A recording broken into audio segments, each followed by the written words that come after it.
Bonjour chers frères et sœurs, très heureuse de vous retrouver en ce deuxième dimanche de Pâques, le dimanche de la Divine Miséricorde. Quelle joie, bon dimanche à tous.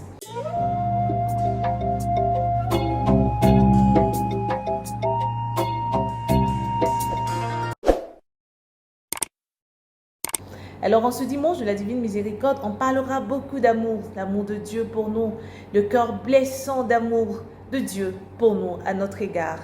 Mais est-ce que nous aimons Dieu? Est-ce que nous donnons une réponse favorable à cet amour-là? Les textes d'aujourd'hui nous enseignent.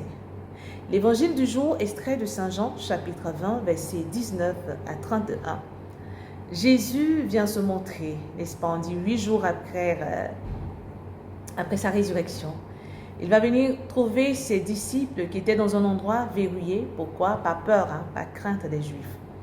Et Jésus vient, la première chose que Jésus donne, c'est la paix. Je vous donne ma paix. Ils furent tous remplis de joie en le voyant. On voit cette paix de Jésus qui apporte la joie, qui apporte une certaine sérénité. Et qu'est-ce que nous avons, nous qui nous disons parler au nom de Dieu? Au lieu d'apporter la paix, nous apportons la haine. Au lieu d'apporter la paix, nous n'apportons pas la tranquillité, mais plutôt le désordre. Et la deuxième chose qu'il fait, il va envoyer ses disciples en mission. Il les envoie en mission, comme le Père m'a envoyé, moi aussi je vous envoie, mais en soufflant sur eux le Saint-Esprit, qui leur donnera la force de pouvoir accomplir cette mission. Est-ce que nous l'avons reçu? À notre baptême, si. Mais est-ce que nous travaillons avec le Saint-Esprit? C'est une autre question. Et dans le déroulement de ce texte, dans la continuité, on nous dit que Thomas, l'un des disciples, n'était pas présent. Il viendra, on lui racontera les choses, mais Thomas ne croira pas. Pourquoi? Parce qu'il n'a pas encore vu Jésus. Et nous sommes nombreux dans nos églises, dans nos communautés. Nous voulons d'abord voir avant de croire. Nous voulons voir des signes avant de croire. Mais Jésus va revenir. Vous voyez l'amour de Dieu qui insiste et qui persiste. Dieu nous enseigne aujourd'hui. Il nous donne sa paix. Il nous envoie en mission en nous donnant le Saint-Esprit. Mais il insiste auprès de nous pour que nous puissions faire quoi? Croire. Et quand il revient, il prononce la même phrase, que la paix soit avec vous. Ensuite, il se montre à Thomas.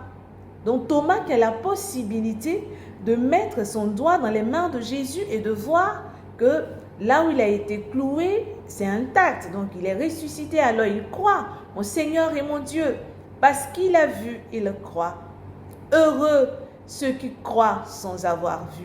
Il va nous inviter à croire, à avoir une foi solide, une foi qui ne se limite pas aux miracles, une foi qui ne se limite pas à ces signes que nous voyons de gauche à droite, mais une foi qui est fondée véritablement sur le Christ Jésus, lui qui nous apporte la paix et qui nous envoie en mission. Frères et sœurs, est-ce que nous sommes des missionnaires qui apportent la paix ou qui construisent la paix, ou nous sommes des missionnaires qui sèment le désarroi dans nos différentes communautés? Ou nous sommes des missionnaires qui œuvrons à l'absence de sérénité, à l'absence de paix, de quiétude au sein de nos différentes communautés? Et comment on reconnaît ceux qui ont reçu Dieu, qui l'ont rencontré, qui ont reçu cette paix et qui sont en mission? C'est par la joie que ces personnes dégagent. Et cette joie qui se vérifie par la fraternité vraie, par l'amour vrai, par la communion vraie que ces personnes partagent désormais. Et c'est ce qu'on nous dit dans la première lecture, extraite du livre des Actes des Apôtres. Dans cette lecture, la première communauté avait un seul cœur et une seule âme. Cette communauté partageait tout. Cette communauté mettait tout ensemble. J'ai bien envie de dire, cette communauté arrivait à se saluer, frères et sœurs, aux sorties de nos paroisses, aux sorties de nos messes. Nous avons des difficultés à communiquer. Nous avons des difficultés à nous parler. Nous avons des difficultés à mettre tout ensemble.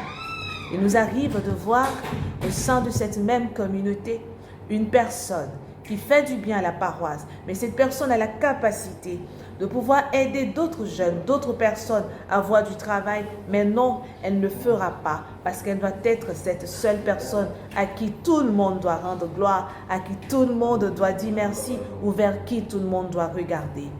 Frères et sœurs, à l'exemple de la première communauté, nous sommes appelés à partager. Nous sommes appelés à vivre en communion. Nous sommes appelés à vivre une communauté vraie. Nous sommes appelés à donner et à offrir Dieu aux autres. Dans nos communautés, au lieu de servir l'amour et la paix, nous servons la haine. Nous ne nous parlons pas. L'hypocrisie est à son comble. Et pourtant, nous nous levons pour aller manger le corps du Christ. Il nous interpelle aujourd'hui, cette communauté. Cette communauté nous interpelle à plus d'un titre. Nous devons tous nous revoir. L'amour de Dieu est manifesté au travers de ces choses. Comment nous aimons Dieu? Ce n'est pas par rapport à nos heures d'adoration ou aux heures que nous passons à l'église, mais c'est par nos actes concrets dans nos maisons et dans nos différentes communautés de vie, dans nos groupes, mouvements et associations. Et dans la seconde lecture, on nous dira, extrait toujours de la lettre de Saint Jean, on dit celui qui croit que Jésus est le Christ, celui-là est né de Dieu. Mais comment je reconnais une personne qui est née de Dieu? C'est cette personne qui accomplit les commandements, car tel est l'amour de Dieu. Et garder les commandements de Dieu ne paraissent pas comme un fardeau, mais à chaque fois que le commandement de Dieu est un fardeau pour moi, je ne peux pas être appelé enfant de Dieu. Comment j'aime Dieu qui m'aime. Comment j'arrive à entrer dans cet amour, dans ce cœur débordant de Dieu pour moi, si moi je ne crois pas qu'il existe, si je ne crois pas qu'il est réel, si je ne crois pas que son amour transforme et que par cet amour, je dois aussi transformer la vie des autres. Quelles seront nos communautés si nous manquons d'amour?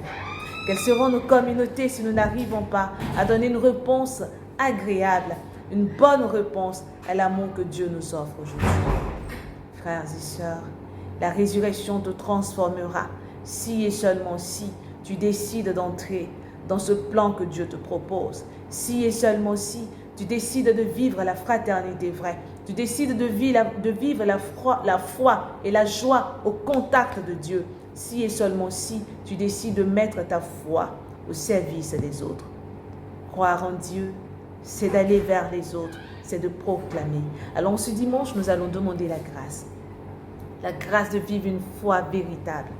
La grâce de croire, mais aussi d'être des instruments de paix dans ce monde de plus en plus déséquilibré, désabusé.